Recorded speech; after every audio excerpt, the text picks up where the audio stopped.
La ley de Coulomb viene a ser la ley que nos dice cuál es la carga, o sea, cuál es la dependencia del campo eléctrico con las cargas, con la distribución de carga y demás. Entonces, si nosotros tenemos una carga puntual, Q en reposo en el espacio libre,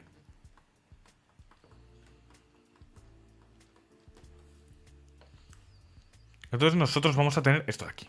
Vamos a tener Q en espacio libre.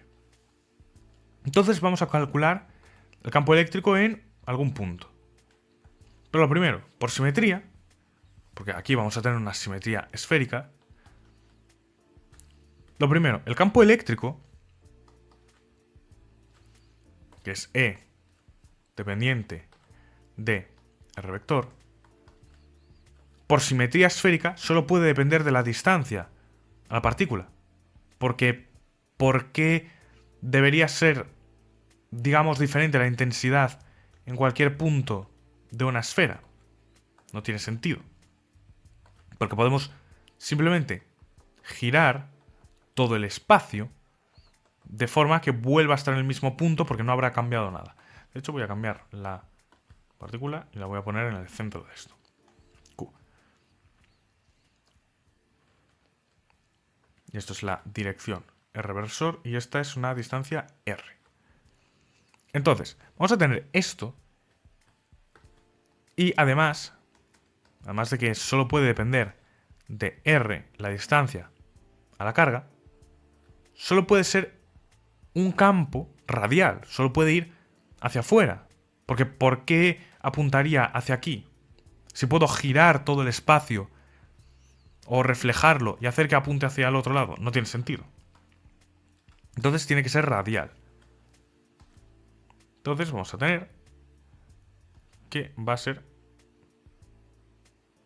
radial con un R mayúscula versor. Entonces, sabiendo esto, lo que vamos a hacer va a ser aplicar la ley de Gauss.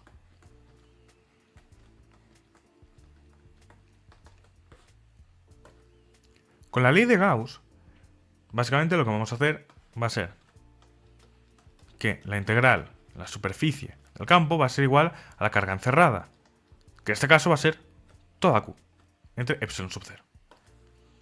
Nuestra superficie de Gauss va a ser una esfera de radio R. Entonces, como sabemos además que es radial, lo que vamos a tener va a ser la integral de la superficie cerrada de E sub R, dependiente de R, en la dirección R versor, por el diferencial de superficie, que va a ser una superficie cuyo diferencial de superficie obviamente va a salir de ella radialmente por ds. Esto ya es escalar. Estos dos dan 1. Y como vamos a integrar en todo el ángulo z y en todo el ángulo phi, pero no vamos a integrar en r porque estamos en una esfera, por lo tanto en una cosa con radio fijo, entonces la integral va a ser solo dependiente de phi y de z. Y va a ser, concretamente, la integral que nos va a dar el área de una superficie esférica. ¿Por qué? Porque vamos a sacar el E sub R fuera de la integral. ¿Por qué? Porque si no depende de R, o sea, si la integral no integra en R y esto solo depende de R, entonces, obviamente, podemos sacarlo de la integral. Entonces, vamos a tener esto. ¿Y cuál es la superficie de una esfera de radio R? Pues la superficie de una esfera de radio R va a ser 4pi r al cuadrado. Entonces, teniendo esto en cuenta y sustituyendo este resultado en esta ecuación, lo que vamos a obtener es simplemente que E r sub r por 4pi r al cuadrado es igual a la carga entre epsilon sub 0. Esto nos dice, básicamente, que la intensidad del campo eléctrico va a ser Q entre 4pi epsilon sub 0 R al cuadrado, que es la famosa fórmula que todo el mundo se conoce de electromagnetismo, y que por tanto el campo eléctrico de una carga puntual va a ser Q entre 4pi epsilon sub 0 R al cuadrado en la dirección radial desde la misma carga. Y por tanto, nuestras líneas de campo serían de este estilo. Que vamos, es lo que nos esperábamos. Ahora bien, si nuestra carga Q no está en el origen de coordenadas, si nuestro sistema de coordenadas es X, Y, Z, y tenemos R vector, tenemos R' vector, que esto es la posición de nuestra carga. Nuestra carga está en R' vector. Y, por tanto, nuestro punto, que es, o sea, el punto en el que queremos evaluar, es este. Y tenemos R menos R', porque esto obviamente, este vector es R menos R'. Me he olvidado de poner los vectores aquí. Entonces, ¿qué sucede en este caso? En este caso lo que sucede es que el campo eléctrico, obviamente, va a ir en esta dirección y lo único que le va a importar es la posición relativa con respecto a la carga. Entonces, lo que vamos a tener es que redirigiendo el origen de coordenadas, porque siempre podemos hacer una traslación en el espacio, la carga, o sea, el campo eléctrico de la carga en ese punto P va a ser Q por R menos R' entre 4pi epsilon sub 0 R menos R' al cubo. Que esto es básicamente Q por R entre 4pi epsilon sub 0 R menos R' al cuadrado. Aquí lo único que hemos hecho es definir que R tilde, o el versor de R, es R menos R', R menos R'. Esto es, que esto de aquí es nuestro nuevo R. Y las unidades de este campo eléctrico sería voltio por metro. Entonces este es el resultado general para un campo eléctrico de una partícula puntual. Y claro, ahora, si en este espacio colocamos una segunda carga, Q2,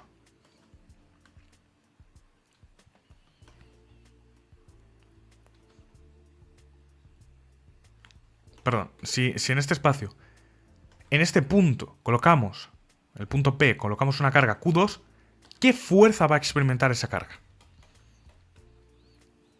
Pues esa carga, que ahora vamos a decir que está en el punto R2, pues esa carga va a sufrir una fuerza de 1 a 2, que sea igual a carga 2 por el campo eléctrico de 1 en el punto R2.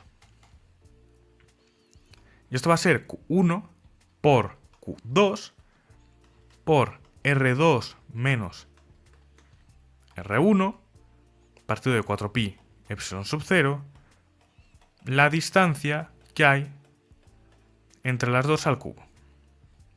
Y esto en newtons.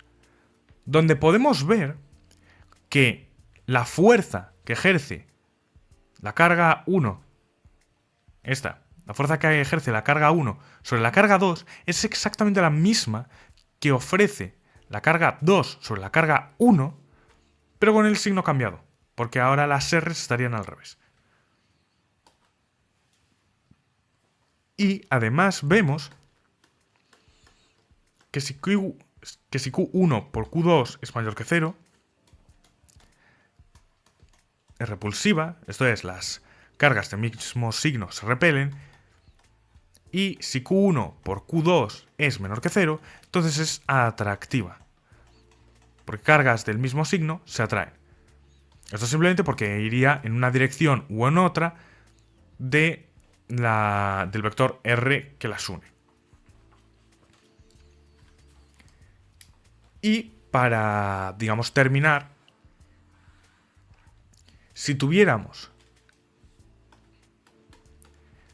n cargas discretas,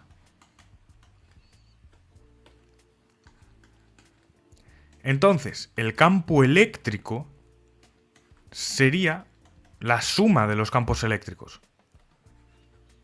Aplicaríamos una cosa llamada principio de superposición. Entonces, pondríamos el campo eléctrico de cada una de las cargas, R menos R sub K al cubo,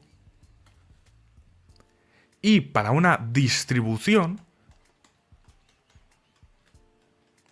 simplemente haríamos el paso al continuo de este principio de superposición, que nos daría la ecuación importante, en este caso, que sería que E de R sería 1 entre 4pi e epsilon sub 0 de la integral r al cuadrado, rho v', r versor, que de hecho esto lo voy a escribir de otra forma mejor, v', r al cuadrado, r versor, dv', donde aquí r es r menos r' y r vector es r menos r'.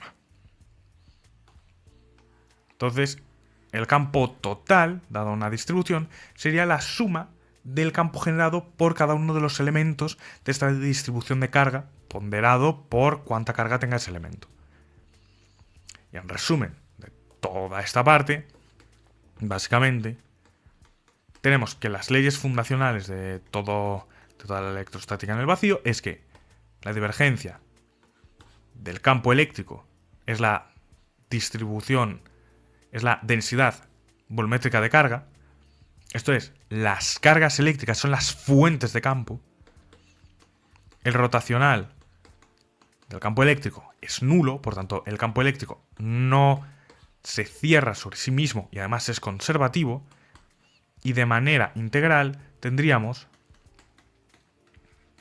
la ley de Gauss, que podemos calcular el campo simplemente con la carga que estemos encerrando en esa superficie. Y por otro lado,